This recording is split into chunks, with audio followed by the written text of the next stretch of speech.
अंस बिन मालिक रदी अल्लाह ताला अन्हु से मरवी फरमाते हुजूर तशरीफ फरमाते, ढेर सारे सहाबा जलवा फरमाते। अचानक अल्लाह के रसूल ने फरमाया, अचानक फरमाया जिसका कोई रिश्तेदार उससे नाराज है या जिसने अपने किसी रिश्तेदार को नाराज किया हुआ है वो उठे और मेरी महफिल से चला जाए। इतनी बड़ी बात रहमतुल लिल आलमीन नबी ने फरमा दी। फरमाया जिसका कोई रिश्तेदार नाराज है, जिसने किसी रिश्तेदार को नाराज किया है, वो उठे और मेरी महफिल से वो चला जाए, रुखसत हो जाए। एक सहाबी उठे, थोड़ी देर के बाद वापस आए तो सहाबा कहते हैं हमने सवाल नहीं किया लेकिन हमारी नजरें सवाली थी। हमने लफ्जों से सवाल नहीं किया लेकिन हमारी नजरें सवाली थी। गोया मुझसे पूछना चाहते थे कि साहब आप कहां गए, क्यों देर से आए। हुजूर ने जब फरमाया तो सिर्फ आप ही उठे। तो वो सहाबी कहने लगे मेरी खाला मुझसे नाराज थी।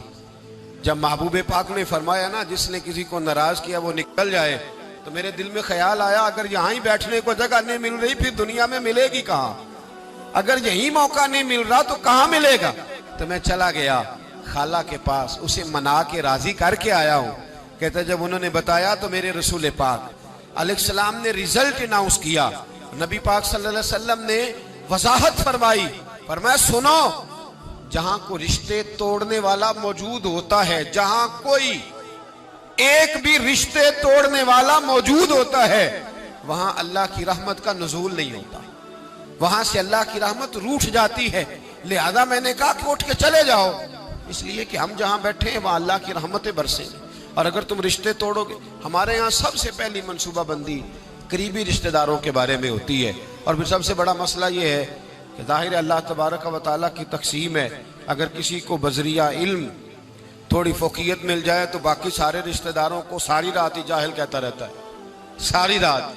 हालांकि उससे सवाल अगर ये पूछा जाए कि भाई वो तो जाहिल थे, तूने इल्म देने में क्या मेहनत की, तूने उनके सामने दीन पेश करने में क्या जद्दोजहद की। मेरे रसूल पाक सल्लल्लाहु अलैहि वसल्लम तो 23 साल मेहनत फरमाते रहे और बिल आखिर महबूब पाक अलैहिस्सलाम के रिश्तेदार सबसे सख्त चचा अबू जाल ही था ना, उसके भी बच्चे कलमा पढ़ के मुसलमान हो गए।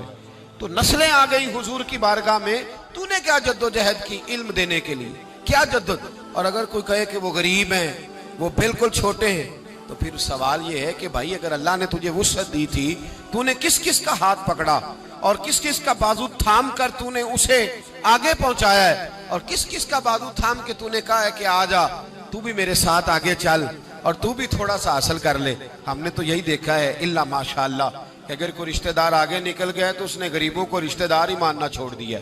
उसने कहा वो दूर के रिश्तेदार हैं, कभी रहा करते थे, अब्बा जी की जो है वो रिश्तेदारी थी उनके साथ, अम्मा का रिश्ता था, लोग रिश्ता ही भूल जाते हैं।